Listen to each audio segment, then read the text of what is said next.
Berikutnya akan kami laporkan tentang kinerja dari pencatatan perkembangan kasus COVID-19 yang kita catat dengan cut-off time-nya di pukul 12.00 WIB. Sampai dengan saat ini, spesimen yang telah diperiksa sebanyak 178.602 spesimen. Kita sudah melakukan pemeriksaan spesimen dengan TCM, itu sudah mencapai 849 spesimen. Artinya bahwa kasus yang kita periksa seluruhnya sudah mencapai 132.060 orang.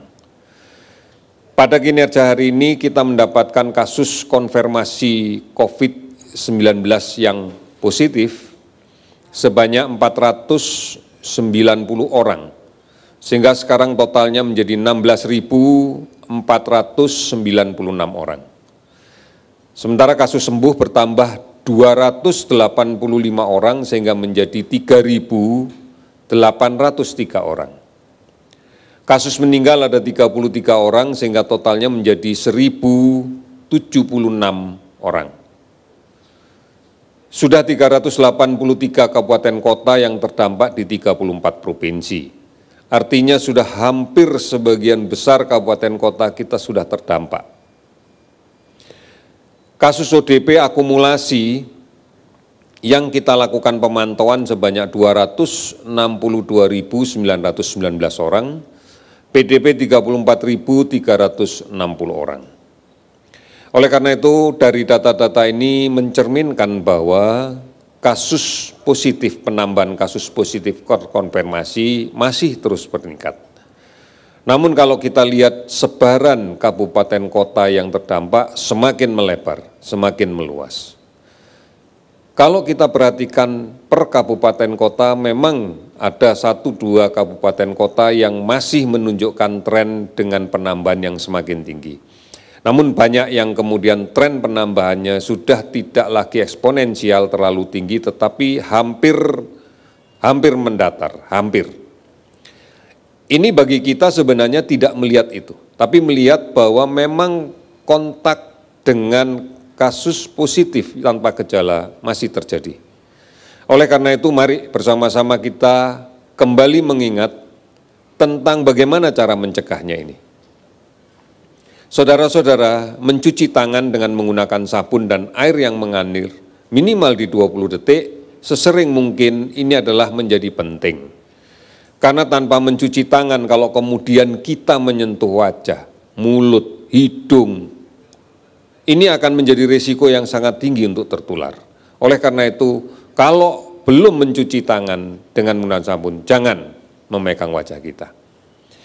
Kemudian gunakan masker. Gunakan masker jika keluar rumah. Hindari kerumunan. Dan apabila sudah kembali ke rumah, pastikan maskernya segera diganti dengan masker yang baru. Dan cuci masker yang lama. Kemudian jaga jarak di dalam kontak kita secara fisik dengan orang lain. Ini menjadi penting. Oleh karena itu hindari berkumpul berdekatan. Kalau perlu keluar dan tidak terlalu lama. Oleh karena itu kita harus tetap produktif berada di rumah bersama keluarga kita. Tidak melakukan perjalanan kemanapun dan tidak mudik. Kita tidak pernah tahu di luar siapa yang membawa kuman ini, membawa virus ini. Oleh karena itu tetap berada di rumah adalah sebuah pilihan yang bijak di dalam kaitan dengan pengendalian COVID-19 ini. Saudara-saudara, mari kita bersama-sama bergandeng tangan, bahu-membahu terus-menerus bergotong royong, tidak terputus. Lakukan semuanya dengan disiplin. Basis kita adalah keluarga.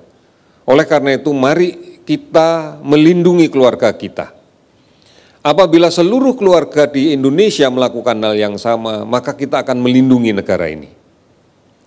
Sesuatu yang tidak sulit untuk kita lakukan, hanya dibutuhkan perubahan cara kebiasaan kita pada era yang baru.